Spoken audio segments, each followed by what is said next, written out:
I'm attempting to listen to the entire call and read the transcript because I believe the market wants more information about Blackwell. It's pretty obvious that this was a production problem rather than a basic Blackwell design flaw. However, what does the deployment in the real world actually look like? And is there a delay of any kind in the deployment schedule and consequently in the product's revenue? I kind of stumbled right away because I was so clear, but it wasn't clear enough. Let's see. To increase the yield, we performed a significant modification, and Blackwell's functionality is excellent. Today, we're sampling Blackwell everywhere in the world. We provide people tours and demonstrations of our operational Blackwell systems. Images of Blackwell systems are widely available online. Volume production has begun. In Q4, volume production will begin shipping. Our Blackwell revenues will reach billions of dollars in Q4, and we will continue to grow from there. From then, we'll ramp up. Naturally, in the beginning, there is a much greater demand for Blackwell than there is supply. However, starting in Q4, we will have an abundance of supply and be able to ramp up. After generating billions of dollars in sales, we will scale up into the first quarter, the second quarter, and the next year. Next year is going to be fantastic as well. What need exists for accelerated computing outside of the hyperscalers and Meta Jensen?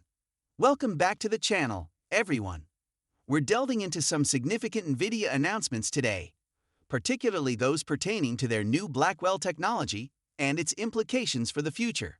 First off, Nvidia and Blackwell have been resolving some production issues, but the good news is that they are still on schedule to begin shipping by Q4.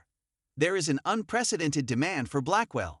Nvidia intends to greatly increase manufacturing over the course of the upcoming year and anticipates making billions of dollars from this technology. One of the main areas of focus is accelerated computing. Nvidia's technology is essential for many different applications.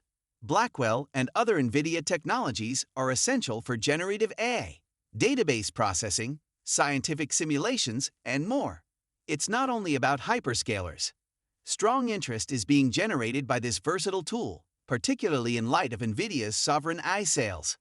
Global governments, such as those in Canada, Japan, and India, are making significant investments in their own AI infrastructure, which is helping Nvidia's business.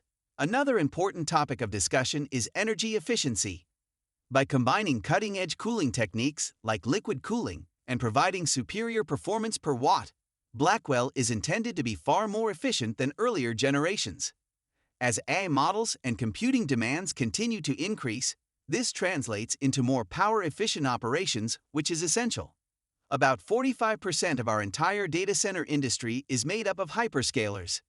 Today, we are comparatively diverse. We have industries and businesses, hyperscalers, internet service providers, and sovereign artificial intelligence. Thus, it's quite varied. The other 55% are not hyperscalers. Accelerated computing is now the first application used throughout that data center. Naturally, everything is done via accelerated computing, starting with the models and generative AI that receive the greatest attention. Fundamentally, however, we also process databases, pre- and post-process data before using it for scientific simulations, generative AI, transcoding, computer graphics, and image processing, of course. Generative artificial intelligence is one of the many uses for our faster computing. Let us see what else I can say. Please let me jump in on Sovereign AI Jensen. I discussed that with you previously, and it was fascinating. This is the reason for it. I believe you stated that Sovereign AI sales will be in the low double digits this fiscal year. But what does that mean to the average person? Does it imply dealings with particular governments? Where if? It's not always the case. It frequently involves dealing with a regional service provider that has received government funding. For instance, in order to help a number of internet companies and telecoms finance their AI infrastructure, the Japanese government publicly offered subsidies totaling, I believe, a couple of $1 billion. India is developing an AI infrastructure as part of a sovereign AI program. Singapore, Malaysia, Canada, the UK, France, Italy. I'm missing someone. In order to expand their AI infrastructure, many nations are providing. Key goal: it is not necessary to run the models constantly. For certain high-end services and extremely valuable AI, you can undoubtedly do that. However, it's highly probable that these big models will subsequently assist in teaching and training smaller models, which will operate everywhere. Jensen, you made it quite evident that there is a higher need than there is supply for generative AI product models, even at the GPU level. Tell me about the supply dynamics for your products, specifically for Blackwell, and whether you anticipate a sequential improvement from quarter to quarter or at some point by the end of the fiscal year into the next one. We are expanding, which indicates that our supply is getting better, and we have one of the biggest supply chains in the world. Our amazing partners are helping us expand, and they're doing a fantastic job. We are among the fastest growing technological businesses in history, as you are aware, and none of that would have been possible without both a strong supply and a high demand. We anticipate a higher supply in Q3 compared to Q2. We anticipate a higher supply in Q4 compared to Q3. Additionally, we anticipate that Q1 will have a higher supply than Q4. Therefore, I believe that compared to this past year, our supply situation will be much better heading into next year. Blackwell is just such a surge in terms of demand. A number of things are taking place. The foundation model creators themselves. The model's parameter counts are increasing from hundreds of billions to trillions. Additionally, they are learning more languages. In addition to learning human language, they are also learning the language of sounds, images, movies, and even 3D graphics. When kids acquire these languages, they are able to both produce what is requested of them and comprehend what they observe. Proteins, chemistry, and physics, fluids, particle physics, etc., are the languages they are learning. They are learning a variety of languages, or what we refer to as modalities. But in essence, they are learning languages.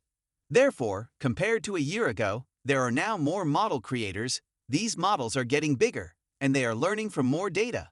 All these various modalities have led to a significant increase in the number of model manufacturers. That's only one. The foundation model creators themselves have experienced significant growth. The market for generative AI has since expanded significantly, moving from internet service providers to startups, and now businesses and nations are joining the fray. As a result, demand is actually rising. Nvidia is advancing on the supply side. Quarter after quarter, they're getting better, and they anticipate more supply in the future. This is crucial as they strive to satisfy the rapidly increasing demand for their technologies. Last but not least, Nvidia is continuing to integrate its technologies into well-known cloud platforms such as AWS, Azure, and Google Cloud. Their goal is to make sure their technology works well with these popular cloud environments, not to become a cloud provider themselves. This strategy enables companies to use their own cloud services for internal AI research and development while simultaneously delivering the greatest performance. That concludes the update for today. Blackwell from Nvidia is expected to have a big influence, and their supply chain, cloud integration, and energy efficiency plans are looking well. How do you feel about these developments? Please share your thoughts in the comments section below. And remember to like and subscribe for future tech updates. Returning to the